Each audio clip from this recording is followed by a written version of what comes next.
Hello, welcome back guys. Ito na po yung part 2 ng ginawa natin pagka-camping nitong Sabado-Linggo nang may bagyong Enteng. Yan na siya!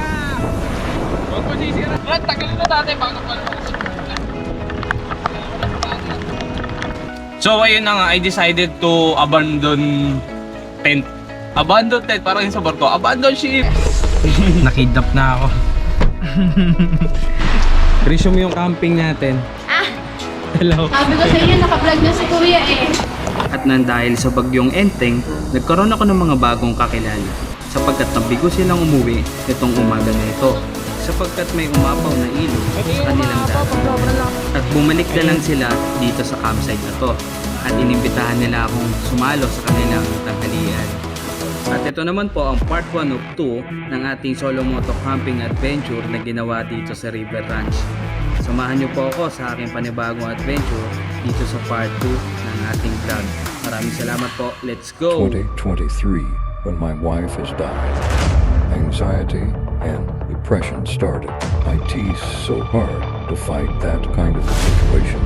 Then one day I decided to go solo camping. Then I found the therapist, and its name is nature. The nature that is art of God.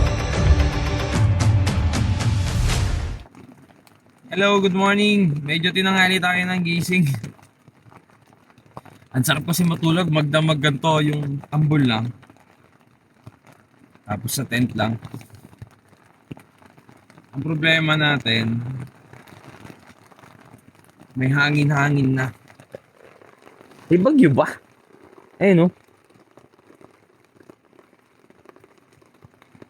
Pero wala, siguro konti lang. Parang may bagyo eh, may umiikot na hangin eh. Mawawala tas uulan. Safe naman yung tulog natin, hindi tayo nabasa. Yung mga gamit na natin medyo nagulo-gulo sa hangin. Ayusin na lang natin yan mamaya tapos magkakape na tayo.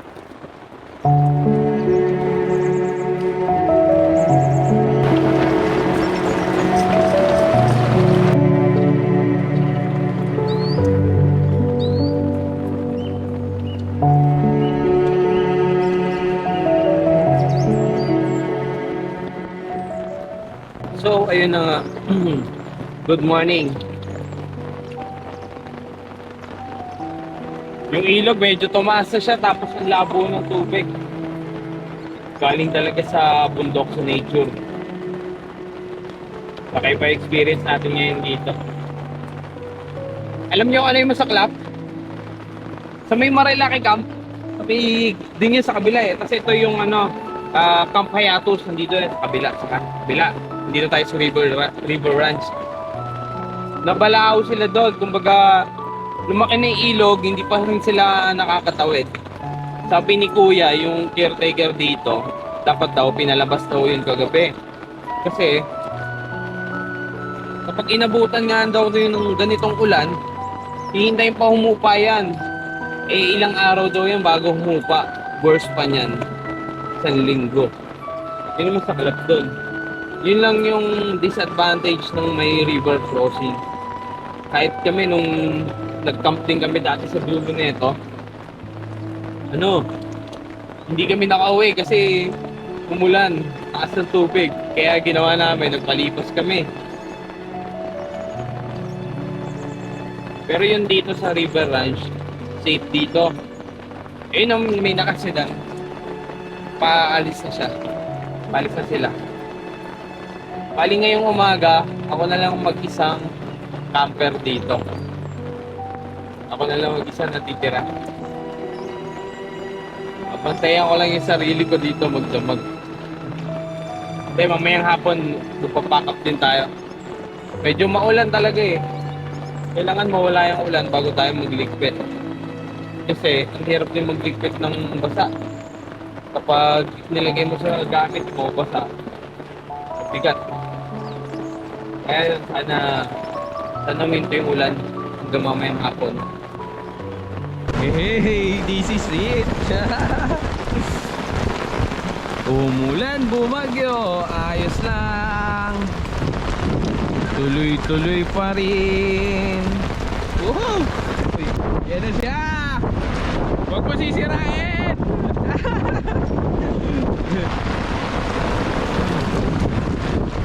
sirain yung canopy ko, mababasa ako lalo.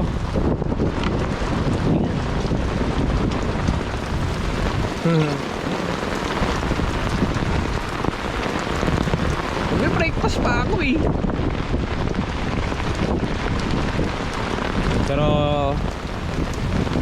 bahala na. Gagawin na lang natin yung dapat natin gawin. Yo, hello. Ma'am, dito mo na ako stay saglit ha? Hindi, okay na po. Natanggal ko na yung mga nandun. Lumalakas yung hangin eh. Ayusin ko lang yung gamit ko para makapag-ayos ako ng ano. Pwede na nga po, sige po. Ayusin ko lang to. May bagyo nga po, kaya napatakbo ako. Lakas ng hangin. Hinawakan ko yung tit eh. Bagyo daw? Dalawang bagyo ang papasok na yan. Naku po. Pero yung tubig po, aangat pa po kaya yan. Lumakas yung ulan sir. Yun nga. Eh di yung mga nandun sa Marilaki Camp, wala ba? Ano yan? Ako hindi na makalabasan. Mga isang linggo? Hindi naman. Isang linggo yung bagyo, hindi na makalabas. Patay. Pati yung dito sa ano, kabila. Opo. Ah, yun lang palang mahirap. Kaya hindi na kaya ano yan, tawirin ng sasakyan yan. Hmm. Kalaki. Pero ito po malabo po umangat yan dito, hindi basta-basta. Ay, hindi pa sabi. Sige po. Sige po, ayusin ko lang to. Okay, okay lang po ako. Thank you po. So ayun na nga, I decided to abandon tent. Abandon tent, parang yung sa barko. Abandon ship! Ito, di mo, disaster. Lipat tayo, lipat bahay. Pero ano, nagpaalam ako. Goods daw dito, okay lang. Dito muna tayo mag-i-stay. Mag-set up tayo dito. Di ba? Tapos, yung tent natin, papanoorin natin lumipad. Hindi, joke lang. Hindi ka pa matanggal eh. Wala nang gamit doon. Ano na lang yun, tent na lang yun. Tapos andito lahat ng gamit natin. Ayusin ko lang yung gamit, magulo eh. Kasi nga ano eh, mabilis ang takbo eh. Ayan no. Set up tayo dito ngayon, tapos magtatali tayo dito ng hammock. Kakaibang camping experience tong na-experience natin ngayon. Eh no, rumaraga sa akin tubig. Tenen, tenen, tenen. Yan, sige, set up ko lang to saglit. Yan, set up muna tayo. Nag-chat na yung nanay ko. Umuwi ka na, sabi sa akin. Paano ko uwi oh?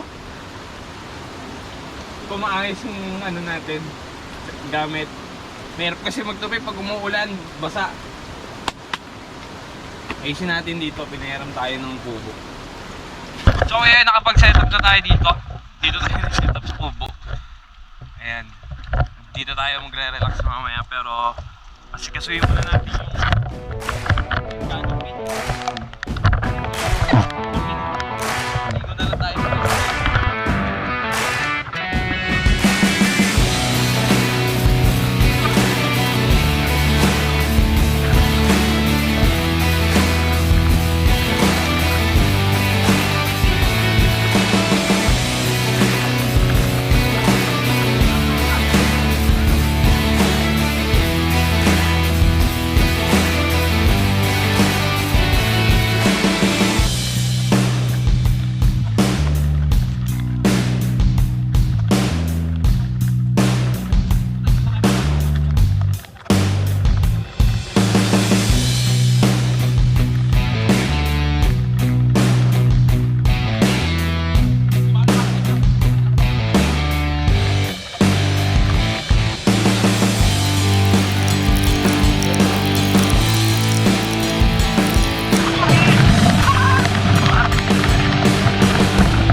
Maliligo tayo. Gamit pa rin natin ang guest kit.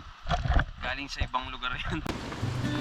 At nakapagbanlaw na nga tayo at siniset up na rin natin ang ating hammock upang makapag-relax tayo kahit konti. At isa ito sa napakasarap gawin sa nature camping, yung paghiga sa hammock. Ba't lang?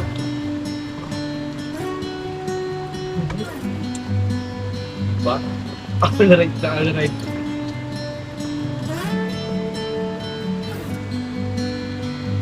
$10:23 na, alas 11, magsasaing na ako.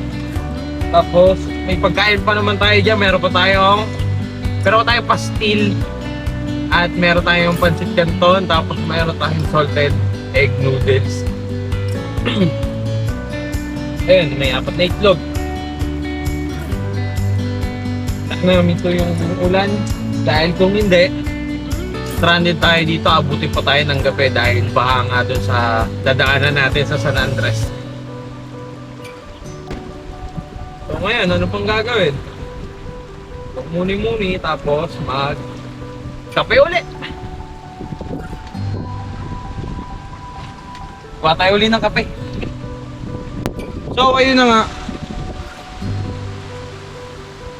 10:38 pa lang, pero magsasaing na tayo.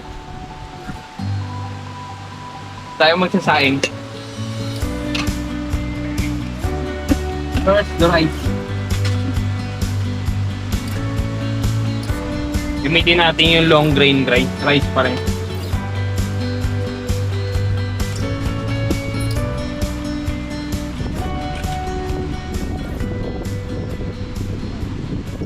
Ayan. Sila yung kasabay natin na nag-overnight kagabi. Tapos dun sila nakapwesto eh. Bali ang oras natin ngayon ay 10:52 na. Hindi daw sila makaalis. Nakasedan sila. Actually, uwi na talaga dapat sila eh. Kanina pa yan umalis. Siguro mga mga 9 or mga 9 or 8:30 ganun. Nakaalis na sila. Nakidnap na ako. Resume yung camping natin. Hello. Sabi ko sa inyo, naka-vlog na si Kuya eh. At nakakwentuhan ko na rin ang may-ari ng River Ranch. Napakabait niya. Sino mag-aakala na mas matanda pa ako sa kanya. At very approachable din si Sir. At ang kanyang hospitality sa mga guests ay kakaiba.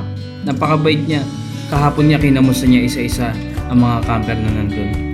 Wala akong masabi, napakabait ng may-ari ng River. At naimbitahan din ako sa isang salo-salo ngayong tanghalian ng mga kasama ko nag-camping na na-stranded na hindi nakauwi. At dito nagkaroon ako ng mga bagong kakilala. Andun pa rin yung ating mga nakasabay sa yan. Diyan sila. Ngayon tayo, magagala tayo ngayon dito. Wow! Naka-PVC. Kaso, blinax-screw nila sa ibabaw, wala siyang clip. Pero okay lang. Tapos ito, naka-wall fluted panels. Naka-black screw din. Ito ay isang wow, kwarto. Ginagawa pa daw 'to eh.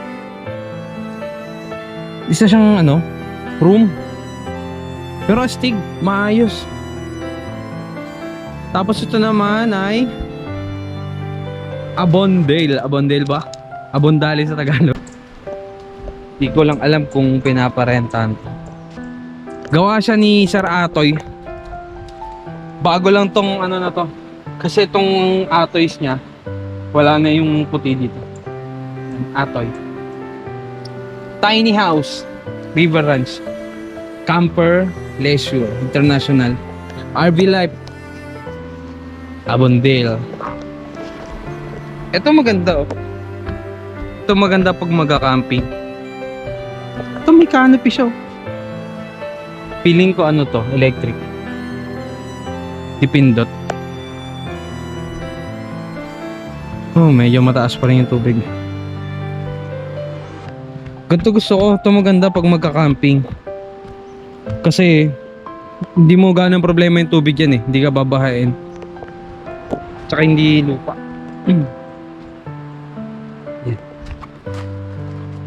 Ganda. Maambon ng bon.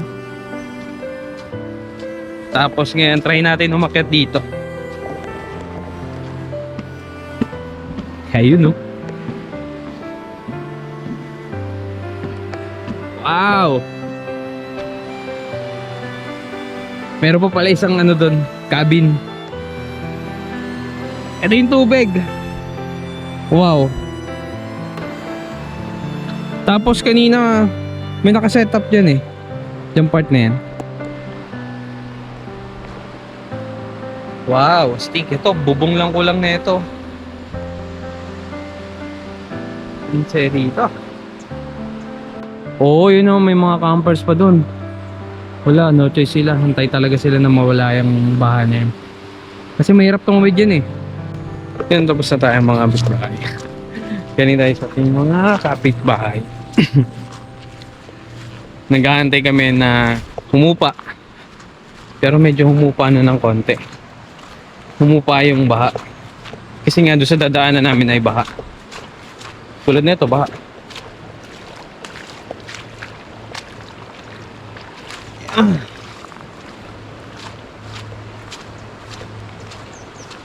Mhm.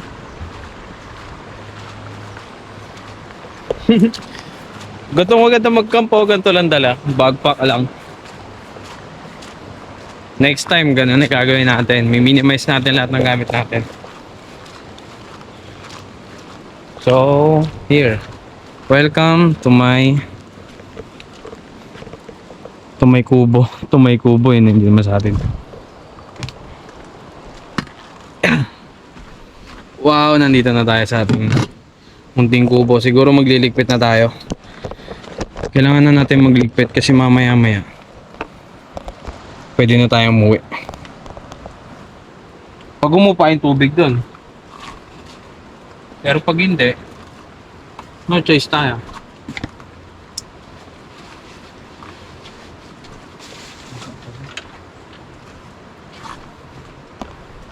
Pahinga lang tayo saglit.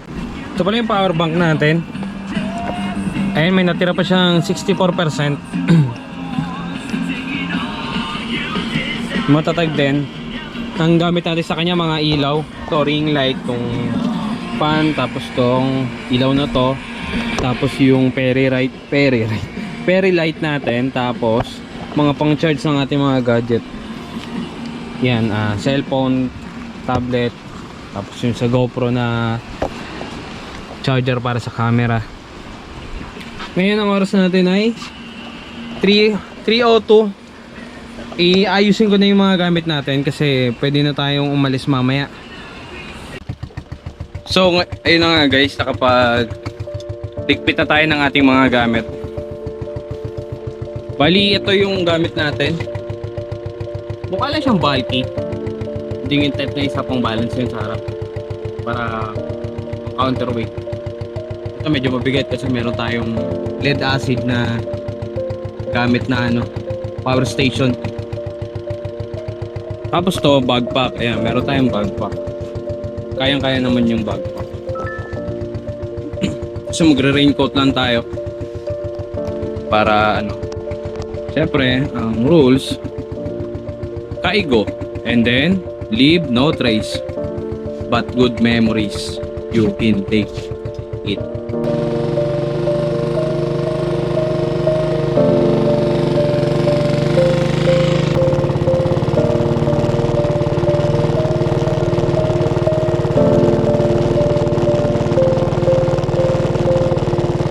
Yan, pauwi na tayo. Nagbubulig si ate. Napaka-pasok na sila nila. Ba, magkano yung rate po dito pag pupunta? 800 po overnight, 500 po day tour. Day tour 500, 800 overnight. Paano kung halimbawa isang motor, dalawa yung tao? Per run po yung per head po. Bali, basta per person ang pupunta. Hindi na pinag-usapan kung may sasakyan na wala. Basta may tao. Per head. Free bonfire, free wifi. Free bonfire, free wifi, free din charging station. Tapos may libre ding tulong. Sige po, thank you po. Babalik po ako dito, babalik ako dito. Thank you po, thank you po. Hindi tayo napagbigay ng tip. Hindi naman obligasyon pero kailangan pagbalik na lang. Doble ko na lang pagbalik.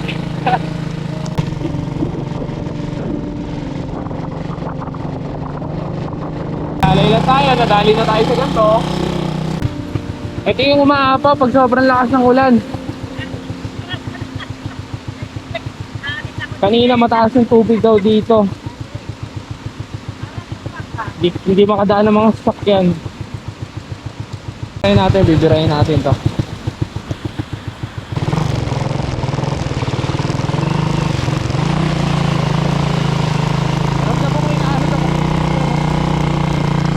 Success! Okay tayo! So ayun, nakalabas na tayo ng Marilake.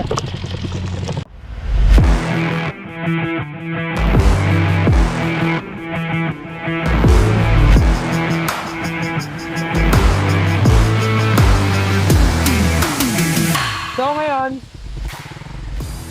what the? Akalain mo may falls na ganito dito sa Marilake? Ngayon ko lang na-experience to sa akin pero nakita ko na to sa Facebook na nagkakaroon ng ganitong falls dito kapag malakas ang ulan. Pwede maligo dyan, no? Ligo kaya tayo dyan. Oh, kumpleto pa ba gamit? Kumpleto pa.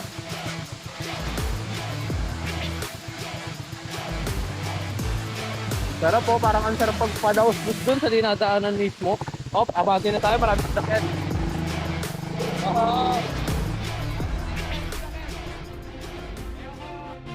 Una sa lahat, nagpapasalamat ako sa ating Diyos Ama na nasa langit at taglay ko pa rin ang aking hiram na buhay at lakas upang magawa ko pa rin ang aking adventure camping at ma-experience ang mga magagandang lugar na nilikha niya at iningatan ako sa aking paglalakbay. At kung umabot ka naman sa parting ito, kahit nasa ang sulok ka man ng mundo, maraming salamat sa iyo at umabot ka sa parting ito. Kung nagustuhan mo naman ang aking video, please like, share, and comment. And hit the notification bell para masubaybayan mo po ang aking mga susunod na adventure. Thank you so much and see you next vlog!